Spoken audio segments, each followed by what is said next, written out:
बंधुओं प्रणाम। बंधुओं, आज आप लोग के चरणों में फिर कबीरदास की दोहावली से कुछ दोहे समर्पित हैं। इसे कबीरदास जी इस बात को कहते हैं कि जैसे आज के समय में अगर कोई व्यक्ति किसी का निंदा अगर करता है तो उस पर लोग नाराज़ हो जाते हैं, लेकिन कबीरदास जी इसी बात को अपने दोहावली में कहते हैं क्या कि निंदक नियारे राखिए आंगन कोट छवाए, बिन पानी साबुन बिना निर्मल करे सुभाय रे भाई, निर्मल करे सुभाय।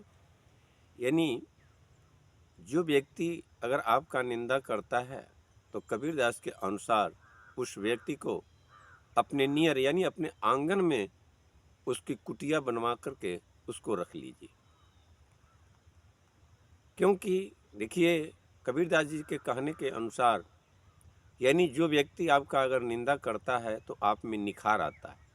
जैसे मानकर चलिए कि अगर सोना है, जब सोने में गंदगियां आ जाती हैं तो उस सोने को आग में जलाया जाता है, और सोना अपने आप को सुंदर बनने के लिए कितना हथौड़ा खाता है, कितना पीटा जाता है, कितना गढ़ा जाता है, तब एक आभूषण का रूप लेता है जो उसका मूल्य कीमती हो जाता है।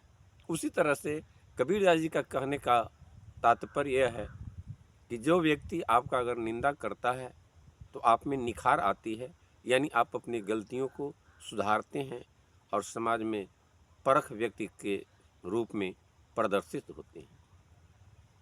और आगे कबीरदास जी कहते हैं कि बिन पानी साबुन बिना निर्मल करे सुभाय।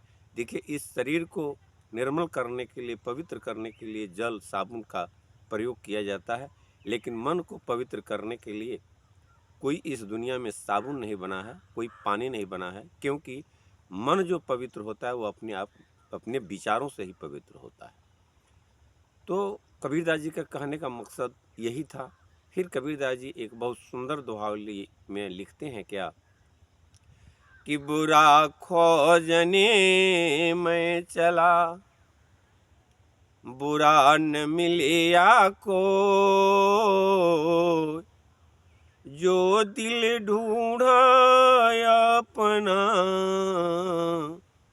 मुझसा बुरा न कोई रे भाई, मुझसा बुरा न कोई।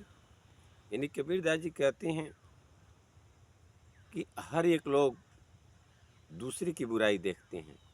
कबीरदास जी यही बात को कहते हैं कि एक बार हम भी यह सोच करके निकले कि अगर इस दुनिया में बुरे लोग हैं तो उनको समझा करके सही मार्ग पर लाऊं, लेकिन जब उन बुरे लोगों को ढूंढने हमने चला तो हमने अपने मन में विचार किया कि इस दुनिया में सबसे बुरा अगर है तो मैं ही हूँ, कि मैं उन बुरे लोगों को ढूंढने चलता हूँ।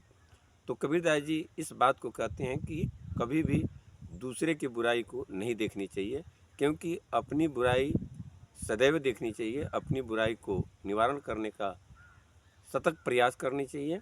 तो कबीरदास जी का उद्देश्य यही था, और इसी के साथ आप लोगों को बहुत बहुत प्रणाम। आगे के वीडियो आप लोगों के फिर चरणों में समर्पित होगा, लेकिन आप लोग कमेंट थोड़ा सा ज़रूर करिएगा, इसको शेयर भी कर दीजिएगा और सब्सक्राइब भी करिएगा। इसी के साथ आप लोगों को बहुत बहुत धन्यवाद करते हुए प्रणाम।